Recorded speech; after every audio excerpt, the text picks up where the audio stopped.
But ಆ information ಬೇಕು ಅನ್ನುವಂತಹ ಜ್ಞಾನವನ್ನ ಕೊಡುವಂತ ಕೆಲಸ ಇವತ್ತು ಶಿಕ್ಷಕರದಾಗಿದೆ, ಶಿಕ್ಷಣದ್ದು ಆಗಿದೆ. ಸುಮಾರು ಕಡೆ ಉಲ್ಲೇಖ ಮಾಡ್ತಾ ಇರ್ತೀವಿ, ಓದು ಒಕ್ಕಾಲು ಬುದ್ಧಿ ಮುಕ್ಕಾಲು. ಓದು ಒಕ್ಕಾಲು ಅಂದ್ರೆ ಜೀವನದಲ್ಲಿ ಓದು 25% ಮಾತ್ರ ಸಾಕು, ಬುದ್ಧಿ ಮುಕ್ಕಾಲು 75%. ಓದು ಕೆಲಸ ಮಾಡ್ತು, ಬುದ್ಧಿ ದೇಶ ಆಳ್ತು ಅಂತೇಳಿ. ಅದಕ್ಕೆ ಹೇಳ್ತೀವಿ, ಓದು ಏನೇಳ್ತು, ಕೆಲಸ ಮಾಡ್ತು. ನಿಮ್ ಕಡೆ ತೋರಿಸ್ತಾ ಇದ್ದೀನಿ, ಬುದ್ಧಿ ಏನ್ ಮಾಡ್ತು, ದೇಶ ಆಳ್ತು ಅಂತ. ಸೊ ಹಾಗಾಗಿ ಓದು ಒಕ್ಕಾಲು ಬುದ್ಧಿ ಮುಕ್ಕಾಲು, ಓದು ಕೆಲಸ ಮಾಡ್ತು, ಬುದ್ಧಿ ದೇಶ ಆಳ್ತು ಅಂತ. ಅದನ್ನ ನಾವು ಕಲಿಸ್ಬೇಕಾಗಿದೆ ಮಕ್ಕಳಿಗೆ ಅಂತ ಹೇಳಿ. ನಾವು ಇವಾಗ ಬರೀ ಕ್ವಶನ್ ಹಾಕಿ ಬಿಡ್ಬೇಕಷ್ಟೇ ಮಕ್ಕಳಿಗೆ. ಏನಾಗಿ ಕ್ವಶನ್ ಹಾಕಿ ಬಿಡಬೇಕು, ಅವರ ಏನು ಆಗಬೇಕು ಅನ್ನೋದನ್ನ ಕ್ವಶನ್ ಹಾಕಿ ಬಿಡೋದೇ ನಮ್ಮ ಇವತ್ತಿನ ಶಿಕ್ಷಣದ ಗುರಿಯಾಗಿರ್ಬೇಕು ಅಂತ ಹೇಳ್ತಾ, ನಾನು ಅವಾಗಲೇ ಉಲ್ಲೇಖವನ್ನು ಮಾಡಿದೆ, ಮಕ್ಕಳಿಗೆ ಶಿಕ್ಷಕರಾಗಿ ನಾವು ಮಾಡಬೇಕಾಗಿರುವಂಥ ಮತ್ತೊಂದು ಮುಖ್ಯ ಕರ್ತವ್ಯ ಅಂದರೆ ಅವರಿಗೆ ದೊಡ್ಡ ಕನಸನ್ನ ಕಾಣುವ ಹಾಗೆ ಮಾಡುವಂಥದ್ದು. ಶ್ರೀಕಾಂತ್ ಬೊಲ್ಲಾಡ್ ಅಂತ ಹೇಳಿ 1917ನೇ ಇಸ್ವಿಯಲ್ಲಿ ಫೋರ್ಬ್ಸ್ ಕಂಪ್ನಿಯ ಟಾಪ್ ಲಿಸ್ಟಲ್ಲಿ ಅವರ ಹೆಸರು ಬಂದಾಗ, top business man of India ಅಂತೇಳಿ ಅವಾರ್ಡ್ ಬಂದಾಗ, ಆ ಮನುಷ್ಯನಿಗೆ ಕೇಳ್ತಾರೆ ನಿನ್ನ ಆಸೆ ಏನು ಅಂದರೆ, ಆಗ ಅವನು ಹೇಳ್ತಾನೆ ನನ್ನ ಆಸೆ ಈ ದೇಶದ ರಾಷ್ಟ್ರಪತಿ ಆಗಬೇಕು ಅಂತ. ಅದೇ ಹುಡುಗ SLC ಎಕ್ಸಾಮ್ ಬರೆದು ಟಾಪರ್ ಆದಾಗ ಅವಾಗ ಕೇಳ್ತಾರೆ ಏನಾಗಬೇಕು ಅಂದರೆ ನಾನು ಈ ದೇಶದ ರಾಷ್ಟ್ರಪತಿ ಆಗಬೇಕು ಅಂತ. ಇಂಜಿನಿಯರಿಂಗಿಗೆ ಕೋರ್ಟಿಗೆ ಕೇಸ್ ಹಾಕಿ ಇಂಜಿನಿಯರಿಂಗ್ ಮುಗಿಸ್ತಾನೆ, ಅಲ್ಲಿ ಟಾಪರ್ ಆದಾಗ ಕೇಳ್ತಾರೆ ಯಾಕೆ ಏನಾಗಬೇಕು ಅಂದರೆ ನಾನು ಈ ದೇಶದ ರಾಷ್ಟ್ರಪತಿ ಆಗಬೇಕು ಅಂತ.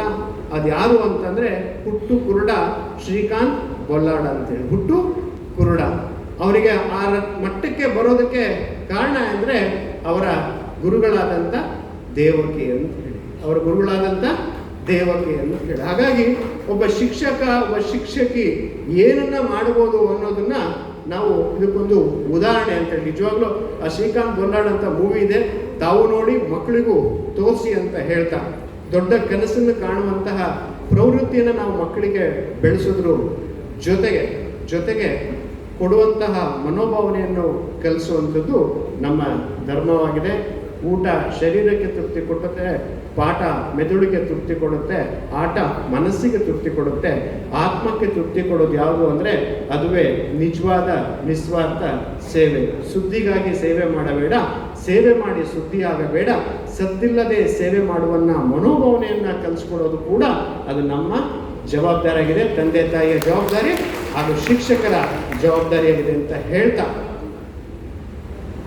ಕಂಟಿನ್ಯೂಸ್ ಆಗಿ ಲಾಂಗ್ ಅವರ್ಸಲ್ಲಿ ಸಂಬಳ ಕಡಿಮೆ ಇದ್ದರೂ ಗೆಸ್ಟ್ ಲೆಕ್ಚರ್ ಆಗಿ ಕೂಡ ಕೆಲಸವನ್ನು ಮಾಡ್ತಾ ಇದ್ದಾರೆ. ಆ ನಿಟ್ಟಿನಲ್ಲಿ ಈ ಟೆನ್ಷನ್ ಯುಗದಲ್ಲಿ ಚಿತೆ ಸತ್ತ ಮೇಲೆ ಸುಟ್ಟರೆ ಚಿಂತೆ ನಮ್ಮನ್ನು ಬದುಕಿದ್ದಾಗಲೇ ಸುಡುತ್ತೆ.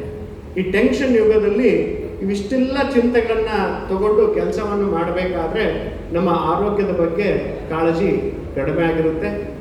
ಕಂಟಿನ್ಯೂಸ್ ಲಾಂಗ್ ಅವರ್ಸ್ ನಿಲ್ಲೋದ್ರಿಂದ ವೆರಿಕೋಸ್ ವೇನು ಜಾಸ್ತಿ ಆಗುತ್ತೆ.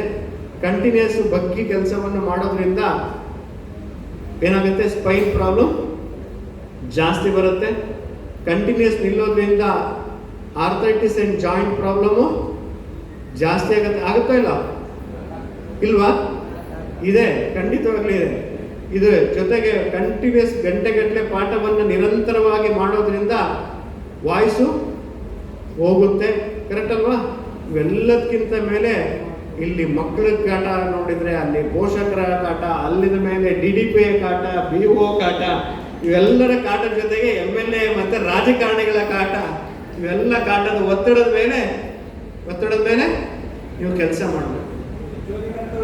ಹೆಚ್ಚುವರಿ ಕರ್ತವ್ಯದ ಕಾಟ. ಈ ಸತಿ ನಾವು ವಿಧಾನ ಪರಿಷತ್ತಲ್ಲಿ ಬಹಳ ಒಂದು ಮಾತಾಡಲಿಕ್ಕೆ ಶಿಕ್ಷಕರು ಪಾಠ ಮಾಡಬೇಕೇ ಅನ್ನೋ ಒಂದು ಕ್ವಶನ್ನ ಹಾಕಿದ್ದೆ. ಶಿಕ್ಷಕರು ಪಾಠ ಅಟ್ಲೀಸ್ಟ್ ನೀವು ಪಾಠ ಮಾಡಕ್ಕೆ ಬಿಟ್ಟರೆ ಪಾಠ ಮಾಡ್ಬೋದು, ಪಾಠನೇ ಮಾಡೋಂಗಿಲ್ಲ. ತರಕಾರಿ ತರಬೇಕು, ಹಾಲು ತರಬೇಕು, ಮೊಟ್ಟೆ ತರಬೇಕು ಅಲ್ವಾ, ಇದನ್ನ ಮಾಡಬೇಕು, ಹೆಚ್ಚು ಕಮ್ಮಿ ಬಿಟ್ಟರೆ ಟಾಯ್ಲೆಟು ಕ್ಲೀನ್ ಮಾಡಬೇಕು ಅಂತ. ಇದ್ರ ಮತ್ತೆ ಈ ರೀತಿಯಾಗಿ ನಾವು ತುಂಬ ಒತ್ತಡವನ್ನು ಹೇಳಿದ್ದೇನೆ. ಯಾಕೆಂದರೆ ಇಲ್ಲಿ ಸುಮಾರು ಪ್ರಾಬ್ಲಮ್ ಇದೆ ನಿಮ್ಮ ಶಿಕ್ಷಕದಲ್ಲಿ, ಅದು ಉದ್ದ ಲಿಸ್ಟ್ ಇದೆ. ಅದು ಈ ಸಮಯ ಅಲ್ಲ, ಖಂಡಿತವಾಗ್ಲೂ ನಿಮ್ಮ ಧ್ವನಿಯಾಗಿ ಕೆಲಸವನ್ನು ಮಾಡ್ತೇನೆ. ನಿಮ್ಮೆಲ್ಲರ ಆಶೀರ್ವಾದದಿಂದ